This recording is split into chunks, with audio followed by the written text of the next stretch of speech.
전 세계를 사로잡고 있는 대한민국의 문화, 한류. 좁게는 음악, 영화, 드라마 같은 대중문화부터 시작하여 넓게는 패션, 화장품, 음식, 관광, 무술, 산업 등 대한민국이란 국가의 전반적인 문화가 세계에 알려지는 문화적 현상을 뜻하는데요. 그 중에서도 특히나 전 세계인들을 사로잡고 있는 분야는 바로 드라마, 음악, 영화를 비롯한 예술 분야입니다. 근데 이 한류의 예술적 가치는 대체 어느 정도일까요? 인기가 있다고 예술적 가치가 높다고 할 수 있는 것은 아닐 텐데요. 이 원초적인 물음에 최근 세계적인 유명 작가가 평가를 내렸습니다. 뭐라고 했는지 자세히 알아보겠습니다. 팩트TV 팩트체크. 브라질 출신의 소설가 코엘료는 연극 연출가와 기자, 음반사 직원 등을 거쳤고 1982년 첫 작품 지옥의 기록을 발표하며 소설가로 데뷔했습니다. 이후 연금술에 빠져 현자의 도를 찾아 나섰던 경험을 토대로 집필한 1988년 작품 연금술사로 단숨에 세계적인 유명 작가가 되었습니다. 연금술사는 18개국에서 4천만 부 이상의 판매고를 기록했습니다.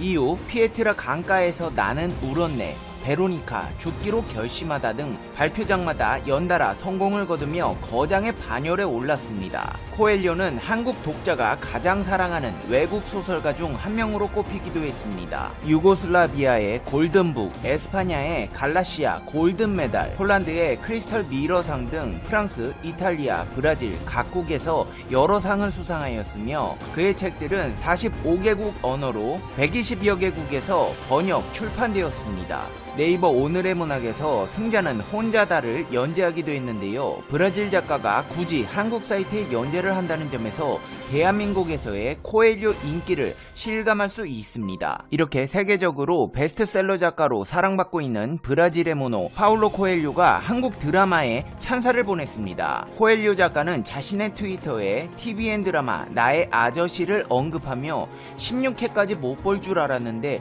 인간 심리를 완벽히 묘사한 작품이라고 극찬을 하며 엄청난 각본과 환상적인 연출, 최고의 출연진에게 찬사를 보낸다고 했습니다. 나의 아저씨는 2018년 종영한 드라마로 지난 6월부터 넷플릭스에서 서비스되기 시작했습니다. 제작한 지 시간이 좀 흘렀지만 넷플릭스와의 계약으로 전 세계에서 지나간 한국의 드라마까지 서비스되며 전 세계인들을 매료시키고 있다는 것입니다. 코엘료 작가가 쓴 트윗은 지금까지 5,900여 회 리트윗되었습니다. 실제로 이를 본 전 세계인들은 아니 한국 드라마가 뭐길래 이렇게 전 세계적인 베스트셀러 작가까지 극찬을 쏟아내는 것이냐며 그의 계정으로 작품의 정보 등을 물어보는 멘션이 쏟아지고 있습니다. 실제로 코엘료 작가가 빠진 대한민국의 문화는 드라마에 국한되지 않습니다. 네이버에 연재되고 있는 허니비 작가의 웹툰 아는 여자애의 한 장면을 SNS에 올리기도 했고 해당 웹툰의 작가 허니비는 당신의 책은 내가 인생을 방황할 때 큰 안내서였습니다. 정말 감사합니다. 라며 직접 댓글을 남기기도 했습니다. 이뿐만이 아닙니다. 코엘료 작가는 K-팝에도 푹 빠져 있는데요. 그는 K-팝에 부정적인 시선을 가진 이들에게 일침을 가하기도 했습니다. 파울로 코엘료는 자신의 소셜미디어에 세계에서 가장 중요한 그룹 방탄소년단을 항상 비판하는 모든 이들에게라는 제목의 글을 쓰며 당신은 그들의 작품을 감상하지도 않고 무조건적으로 비판하고 있는데 방탄소년단이 제작한 몇 가지 비디오를 시청하면 당신들이 생각을 바꿀 것이라고 확신한다고 적으며 방탄소년단을 향한 애정을 드러냈습니다. 실제로 코엘료 작가와 BTS는 서로 예술적 영감을 주고받기도 하는데요. 지난 2018년 멤버 슈가가 코엘료의 연금술사를 팬들에게 추천하자 이를 자신의 SNS에 언급하기도 했고 파울로 코엘료 또한 방탄소년단 계정을 팔로우하면서 신곡 발표를 축하하는 등 지속적으로 팬심을 자랑했습니다. 실제로 대한민국의 문화들은 코로나 시대를 맞아 위세가 꺾이기는커녕 오히려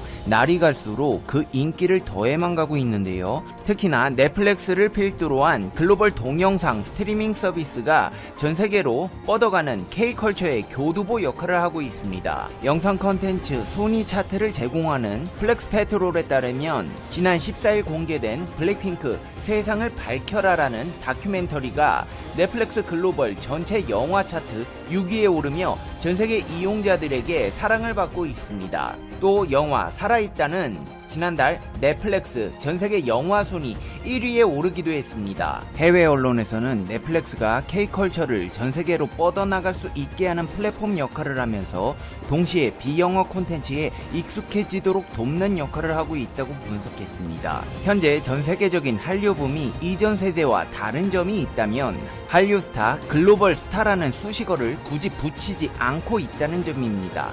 과거에는 미국이 진출했다는 사실 하나만으로 헐리우드 스타, 글로벌 스타라는 수식어를 빼먹지 않고 붙여왔습니다.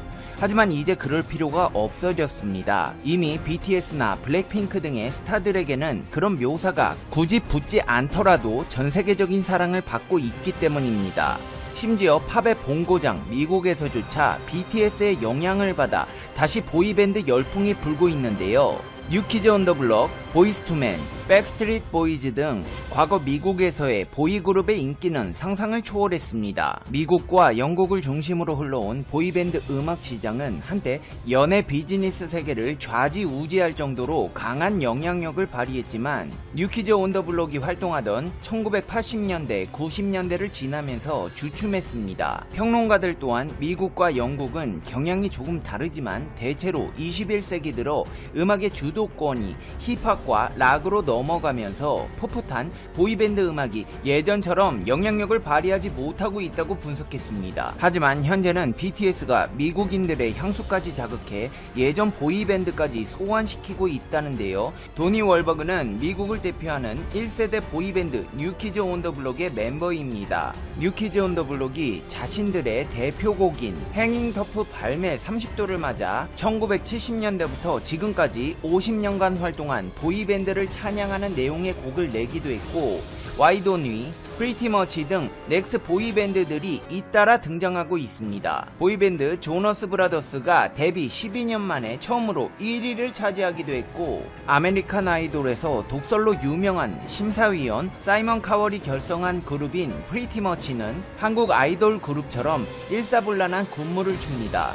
멤버 모두가 춤을 잘 추는데 이들은 데뷔 전부터 한국의 아이돌을 벤치마킹해 각자가 창작한 안무 영상을 유튜브 등에 올리기도 했고 한국 아이돌 그룹처럼 숙소 생활도 했습니다. 전문가들은 나날이 경쟁이 치열해지는 보이밴드 경쟁에 K-팝 아이돌 그룹들이 영향을 미쳤다는 분석을 내놓고 있습니다. 한국 K-팝이 전통적인 포맷의 보이밴드로 전세계를 들었다 놨다 하는 것은 이미 다 보았고 주요 음반사들이 K-팝과 협업하는 등 이미 미국 시장은 K-팝이 주도하고 있다는 것입니다. 이렇게 한국의 K-팝이 전세계를 휩쓸자 불편한 기색을 감추지 않는 국가가 있습니다. 바로 일본입니다. 일본에서는 방탄소년단을 의식해 짝퉁 아이돌 그룹을 만드느라 바쁜데요. 특히나 그 중에서도 BTS의 미국 유명 토크쇼 출연 후 일본 유명 아이돌 그룹의 행보가 눈길을 끌기도 했습니다. 스톤즈는 일본의 인기 보이밴드입니다. 그동안 멤버들이 각각 일본 드라마, 예능 프로그램 등에 출연하면서 인지도를 얻었고 소속사인 자니스의 든든한 지원을 받으며 일본 내 인기 그룹으로 단숨에 성장했습니다. 하지만 인기가 있어봤자 내수용으로 한정되었던 스톤즈는 방탄소년단의 세계적 인기가 부럽기만 했습니다. 때마침 방탄소년단은 새 앨범을 발표하고 미국을 비롯한 전세계 홍보 프로모션을 진행 중이었는데요. 미국의 CBS 간판 토크쇼인 카풀 가라오케에 출연해 미국 활동과 앨범에 대한 소개를 하면서 화제를 모으기도 했습니다. 카풀 가라오케는 유명 연예인뿐 아니라 팀쿡, 애플 CEO 등 유명 인사들이 찾는 영향력 있는 프로그램입니다. 차량에 탑승한 게스트와 대화를 하며 노래를 함께 부르는 컨셉입니다.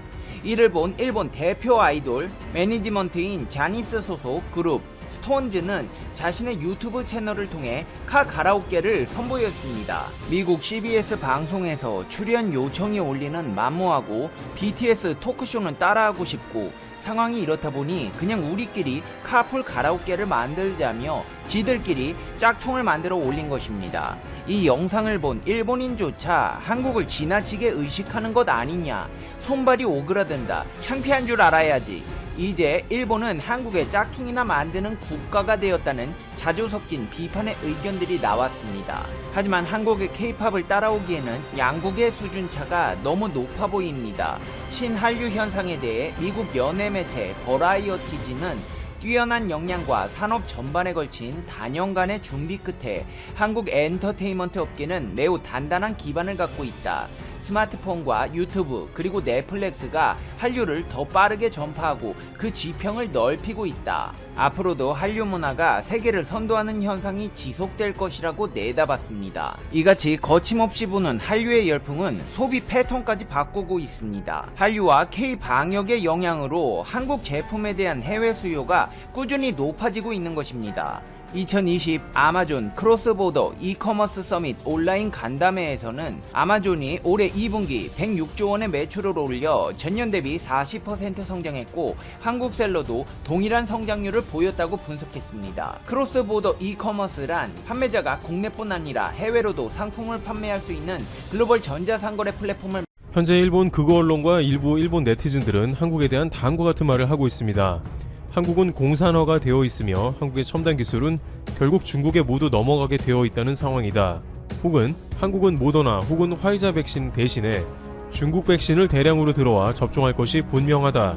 레드팀이기 때문이라며 한국의 공산화를 자주 얘기하고 있습니다. 일본에서 이런 말이 나오는 것은 한국은 친중 정부가 들어섰기 때문에 중국과 깊은 관계를 맺고 있는 상황이고 북한과도 연방 정부를 세운다는 근거 없는 이야기도 퍼집니다. 오죽하면 프랑스의 국영통신 AFP가 한국이 중국 백신을 사들인다고 하는 것은 가짜 뉴스라고 검증을 대신 해줄 정도인데요. 프랑스 국영통신사 AFP는 자신들의 팩트체크라는 코너를 통해서 한국이 중국 백신을 사들일 것이라는 내용을 검증했더니 가짜 뉴스임을 자체적으로 밝혔습니다. 통신은 한국에서 돌고 있는 몇몇 페이스북 글을 발췌하여 왕이 부장이 한국에 와서 중국 백신을 팔도록 했다는 글들을 인용해서 알아보니 한국은 중국 제외 글로벌 백신 회사에 3천만 도스를 확보했고 중국 백신 공급은 절대 가짜 뉴스라는 것입니다. 이를 프랑스 통신이 대신 알아봐 줄 정도로 한중 관계는 뜨거운 감자라는 것이죠. 그만큼 해외에서도 정말 한국이 중국과 가까워서 백신을 비롯 다양한 중국과 밀착 행보에 대한 여부가 관심사라고 여겨지고 있습니다. 하지만 나름 그럴만한 이유가 있는 것이 중국의 행보가 심상치 않기 때문인데요. 최근 중국은 한국에 유독 러브콜을 보내고 있습니다. 미국에 새로운 행정부가 들어오니까 중국이 고립될 가능성이 있으므로 가까운 한국과 손을 잡고 우방을 만들어 보려는 다급한 움직임이라고 할 수 있습니다. 최근 왕이 부장까지 파견한 중국은 한국의 친밀감을 드러내는 동시에 부담도 지우는 모습입니다. 게다가 바이든 정부는 한국이 중국이 아닌 일본과 파트너십을 강화하라고 주문 중입니다. 그러나 일본이 봤을 때는 한국은 2019년 하반기와 2020년은 통째로 반일 운동을 지속하고 있으며 아직까지도 불매 운동이 매섭게 영향을 끼치고 있어 몇몇 일본 브랜드들은 고전을 면치 못하고 있습니다. 일본 맥주는 건강상의 우려까지 더해져서 사실상 퇴출이 되고 한국에서 일본의 위상은 추락했죠. 하지만 반대로 일본에서는 오히려 한류가 강화되었는데 2020년 일본의 유행어 탑10 중에 사랑의 불식착이 들어가 그야말로 한국이 일본 내에서 대단한 돌풍을 일으키며 많은 사람들 오히려 이미지 회복을 하기도 했습니다. 그러다 보니 일본 극우 정치권에서는 시샘도 나고 이제 한국이 공산화가 된다는 루머를 더욱 퍼뜨리는 것이죠. 그런데 정말 이러한 일본 극우 세력의 말처럼 과연 한국이 중국의 소위 간쓸개를 다 내어주고 있나 체크해봐야 합니다. 중국도 한국과 밀착하려고 하면서 한국의 뭔가를 계속 요구하는 형국이기도 하기 때문입니다. 우선 가장 많이 제기되고 있는 이야기 중에 친중 한국이 첨단 기술을 중국으로 넘기고 있다는 문제를 보면요. 실제 한국에서는 지속적으로 중국의 기업에 많은 연구원이나 고위급 임원들이 고액 연봉을 약속받고 기밀을 유출해왔습니다. 한국의 각종 디스플레이 제품의 기술 유출은 적지 않은 문제를 유발시키며 한국의 산업계를 위협해왔습니다.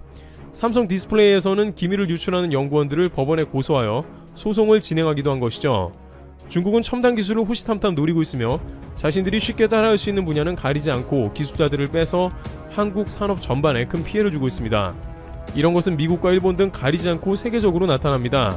그런데 이런 것은 개인의 일탈이라고 봐야 하며 한국이 친중이기 때문에 기술을 넘겨주는 것인지는 다른 문제입니다. 그렇다면 이것은 기업 간의 문제가 아니라 국가가 개입되는 문제가 있는지 살펴보는 것이 더 좋을 것입니다.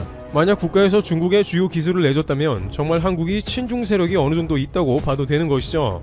특히 최근 국내 각종 커뮤니티에서는 중국이 자국 기술로 원자력 발전소를 가동하는 데 성공했다는 소식이 전해지자 우리 한국 정부가 에너지 전환 정책을 추진하면서 중국의 원전 기술을 넘긴 것이라는 주장이 제기됐습니다.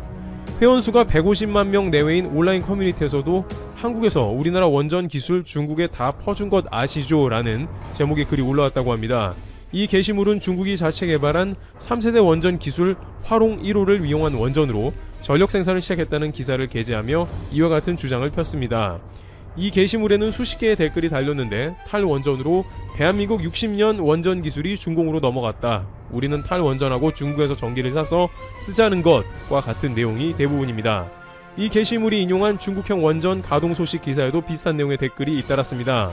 마침 한국이 원자력 기술이 뛰어나 수출도 하고 있으므로 이러한 소식이 진짜인가라는 생각도 드는데요.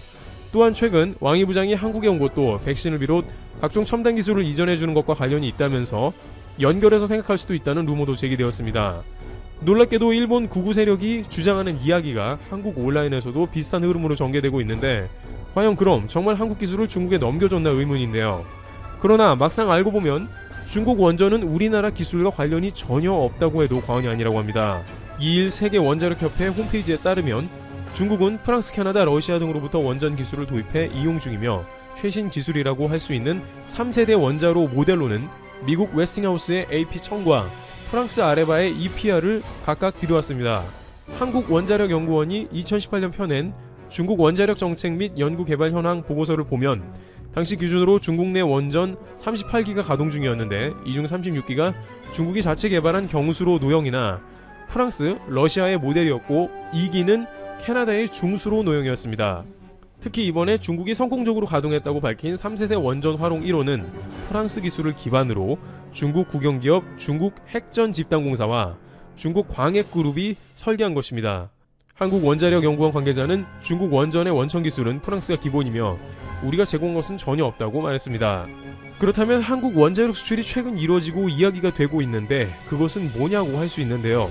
한국형 원전의 해외 진출은 2009년 3세대 가압 경수로인 APR-1400의 아랍에미리트, UAE 수출이 유일합니다.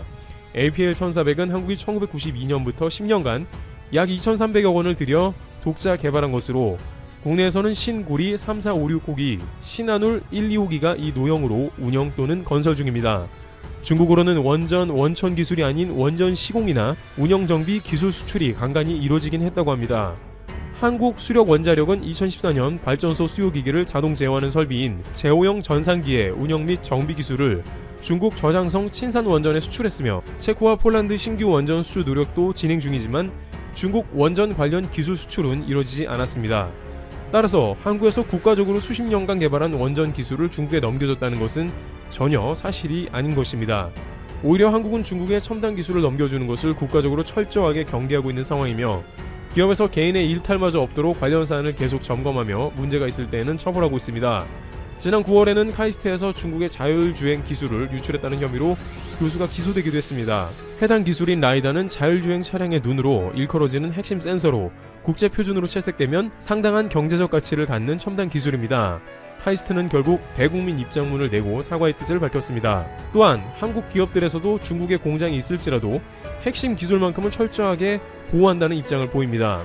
대표적으로 반도체 기술은 중국에서 양산을 하지만 핵심 제조 기술은 절대 중국이 가져갈 수 없는 것이죠. 현재까지 중국은 수백 조의 개발 비용과 공장 건설 등 노력을 하고 있지만 아직까지도 이렇다 할 성과를 못 내고 있으며 중국 반도체의 선봉격인 칭화 유니는 2,200억 원을 갚지 못해 최근 사실상 파산에 가까워진 것으로 보입니다.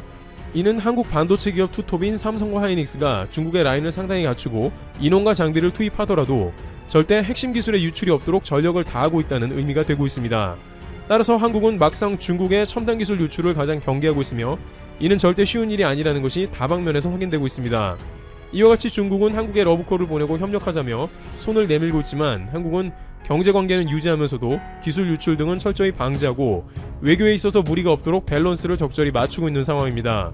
중국도 절대 한국이 쉽지 않은 국가라고 느낄 수 있도록 자주 국방과 경제력을 더욱 키워나가야 할 것입니다.